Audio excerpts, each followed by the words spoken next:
Namasté et bienvenue dans cette capsule.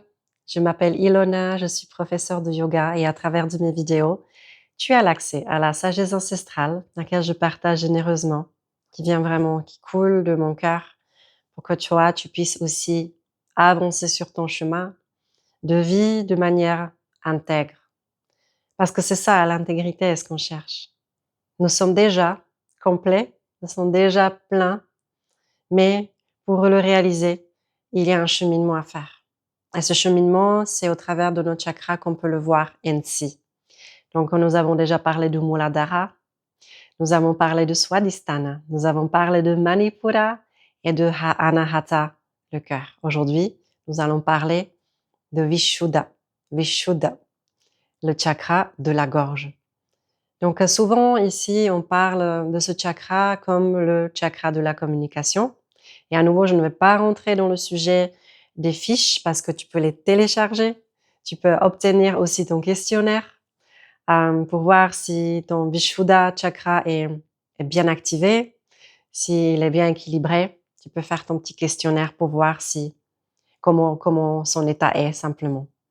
Et évidemment aussi les fiches techniques que je t'offre gratuitement afin que tu puisses quand même faire un bout du chemin si tu n'as pas encore le temps ni les moyens d'investir dans mon nouveau programme qui vient de sortir.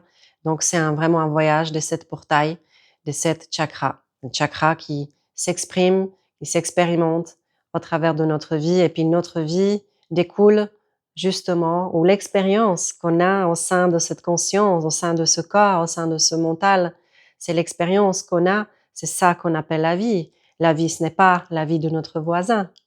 La vie, c'est ce que tu as, toi, en toi, et ce que tu expérimentes au quotidien. Et tu expérimentes la vie au travers de tes chakras et de leur état de tes chakras. Voilà. Donc, Vishuddha, qu'est-ce que ça signifie, Vishuddha? Vish, qui signifie le poison. Et Shuddhi signifie le nettoyage, la purification. Donc ici, nous sommes au cœur des choses, même si le cœur, il est anahata, mais ici, nous sommes au cœur vraiment d'une élévation spirituelle.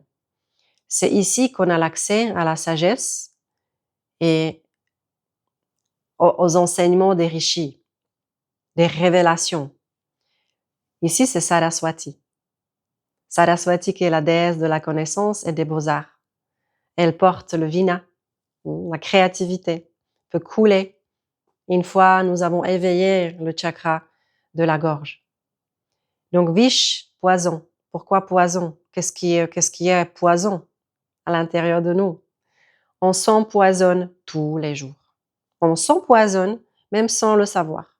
Des fois, on s'empoisonne en conscience. On se dit, allez, aujourd'hui, je sais que c'est pas forcément le meilleur, mais je vais quand même faire. Et je vous laisse imaginer de toutes les vices, des fois qu'on a, toutes les mauvaises habitudes. On avait parlé dans le Manipura Chakra des bonnes et des mauvaises habitudes, finalement, c'est des rituels. Une mauvaise habitude, c'est un rituel inconscient. Une bonne habitude, c'est un rituel conscient. Et c'est ce qu'on veut dans la vie de Shuma Yoga. On veut créer de plus en plus de rituels conscients, ce rituel-là qui nous élève et qui nous portent, qui nous soutiennent dans notre vie, pour que cette vie, cette expérience de la vie, puisse se faire de manière riche, abondante, joyeuse, pour qu'on ait l'accès à cette innocence de l'enfance. À part si cette enfance a été conditionnée. Et c'est tout cela qu'on explore à travers de ces chakras. Donc voilà, poison, c'est nettoyer notre corps physique, parce qu'on absorbe, quotidiennement, on absorbe du poison, des choses qui nous font pas du bien, qui ne sont pas bénéfiques et bienveillants pour notre système. Du plan mental, on s'empoisonne de la même manière parce qu'on va peut-être écouter des mauvaises nouvelles, on a peut-être écouté les plaintes et les complaintes des gens qu'on n'apprécie pas trop, mais on doit subir. Et c'est pas juste des mauvaises nouvelles, parce que des fois la vie, elle est ce qu'elle est, et puis on entend ça, et puis ça fait partie de la vie. Mais des fois des critiques, ça c'est un vrai poison, c'est des critiques. En critiquant les autres, on s'empoisonne énormément nous-mêmes. Mais en accordant, en validant les critiques qu'on entend des autres et les bavardages un petit peu comme ça, les commérages, ça empoisonne énormément la sphère mentale. OK. Les télés, hein, il y a pas toujours des bonnes choses à la télé. Il y a pas toujours des bonnes choses qu'on entend, qu'on absorbe. Et aussi sur le plan autre, hein, il y a tout notre corps est conçu comme une éponge qui absorbe les choses. Et donc au quotidien, on prend le soin de simplement, faire cette hygiène de vie. C'est pas juste se brosser les dents ou se laver les cheveux, le corps. C'est vraiment de prendre soin aussi de l'être intérieur qui habite ce corps par des pratiques quotidiennes répétitives, mais qui nous donnent ce feu, qui nous purifie le cœur pour qu'on puisse trouver vraiment le chemin envers le soi véritable, envers l'amour cosmique, envers l'amour de soi et l'acceptation. Et donc, Vishuddha, c'est ça, c'est vraiment le début de la transcendance, l'accès à l'illimité. Et on dit que c'est la parole. On entend les révélations par la parole des rishis. On dit au début, commencement, il y a eu la parole, le verbe. Et c'est cela dont on parle dans le chakra Vishuddha.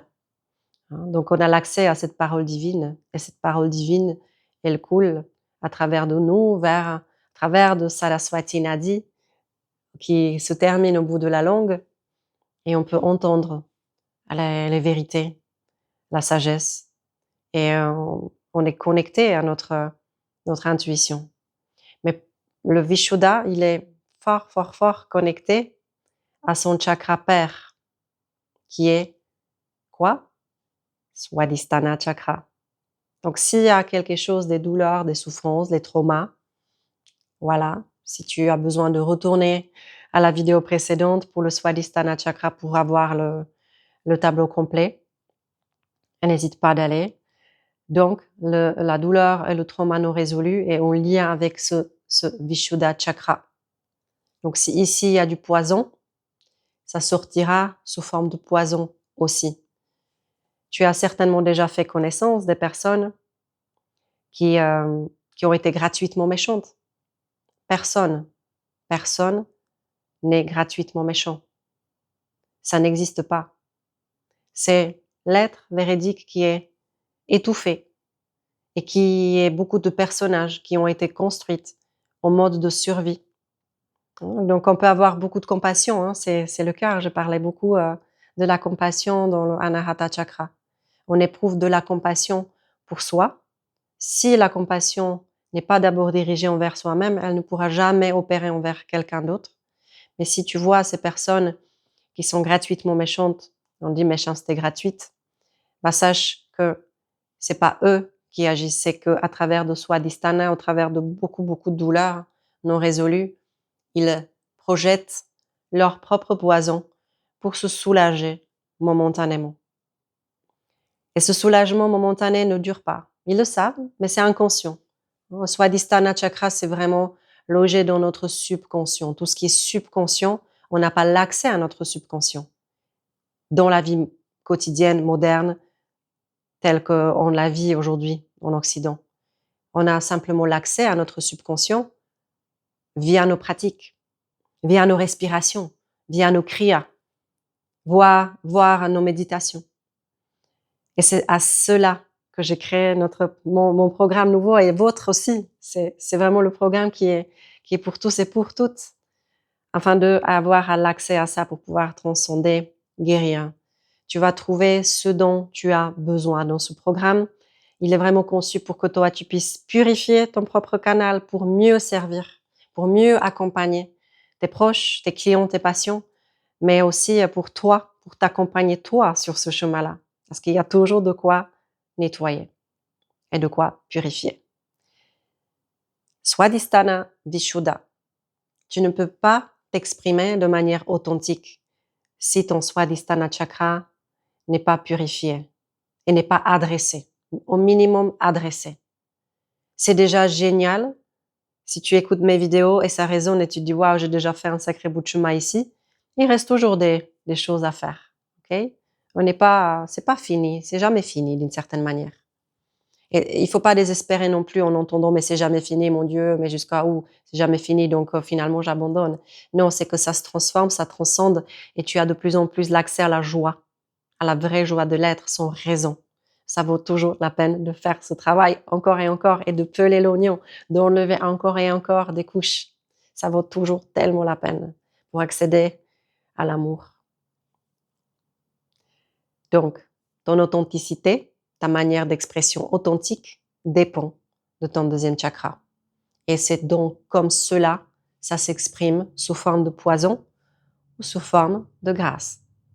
Tu as l'accès à la grâce déjà dans l'espace du cœur, qui qui s'expand hein, à l'infini, mais au travers de Vishuddha, tu goûtes littéralement à ton authenticité, à ta créativité. Si ce chakra il est déséquilibré, tu vas produire et reproduire de la manipulation. Tu vas reproduire, tu vas baser ta vie sur des croyances erronées. On dit que la première source de souffrance dans le yoga, on voit ça, on l'appelle ignorance. Mais l'ignorance, ce n'est pas le manque de savoir ou le manque de connaissances. L'ignorance ici, c'est plutôt vu comme avoir de la connaissance erronée, de croire que cette chose est vraie alors qu'elle n'est pas vraie et d'être convaincu qu'une telle ou telle chose est vraie et que cette chose-là ne l'est pas vraiment. Donc c'est ça l'ignorance qui mène à une certaine arrogance parfois. Donc l'arrogance, idéologie, croyance, les concepts. Il y a, je connais beaucoup de monde qui sont sur la voie spirituelle et qui sont tellement enfermés dans des concepts, même dans des concepts spirituels. Et ça, c'est le piège de l'ego aussi, de la personnalité qui porte le manteau de la spiritualité. Et l'ego, il s'est simplement déguisé. Il faut être très vigilant avec ça. Donc les concepts, c'est quelque chose de figé. Hein. Tandis que si la vie, elle coule, si c'est fluide, s'il y a du mouvement, tu restes dans la vie sans te figer là-dedans. Et du coup, s'il y a du mouvement, il y a de l'évolution possible.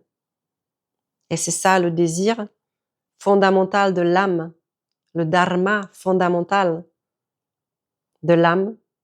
Ça s'appelle mumukshutva en sanskrit. C'est le désir d'évoluer, le désir d'apprendre, le désir de découvrir le monde, de se connaître, de se découvrir soi. Mais ce désir-là, qui est bien sûr lié à notre deuxième chakra, il est détourné vers l'extérieur via nos 5 sens. Et du coup, on se perd dans ce monde parce qu'on reçoit beaucoup de confirmations. Oh, mais ça fait mal. Ça, c'est bon. Ça, c'est sucré. Ça, c'est amer. Ça me fait plaisir. Ça, je veux pas. Donc, du coup, je aussi entre je veux, je ne veux pas, ça fait plaisir, ça fait mal. Et du coup, je ne suis jamais vraiment établie dans la paix du cœur. Et donc, Vishuddha, il ne pourra jamais s'ouvrir. Le Shakti, le prana Shakti, ne perce pas le Vishuddha chakra. Et c'est pour ça qu'on pratique. C'est pour ça qu'il y a de la répétition du mantra, par exemple. C'est une excellente pratique pour Vishuddha. C'est le mantra. Japa, avec le mala, les 108, ou juste le mantra, Bija mantra, par exemple, qui est ici le ham. So ham, hamsa, hamsa, qui est le signe, la monture de Saraswati. Donc Soham, Hamsa, ou juste le Ham, ça serait le mantra parfait pour activer, cultiver, ouvrir, déverrouiller ce potentiel qui nous propose le Vishuddha. Voilà, donc ici, je vais m'arrêter aujourd'hui. J'espère que cette vidéo t'a servi, t'a éclairé. Et si c'est le cas, n'hésite pas de la partager, de liker, de t'abonner éventuellement. Et bien sûr, n'oublie pas de télécharger tes cadeaux. C'est avec plaisir que je l'ai fait. Et bien sûr qu'il y aura la prochaine vidéo. On va parler de Agya Chakra, le chakra du 3e œil. J'ai hâte de te partager ça. À tout bientôt. Namasté.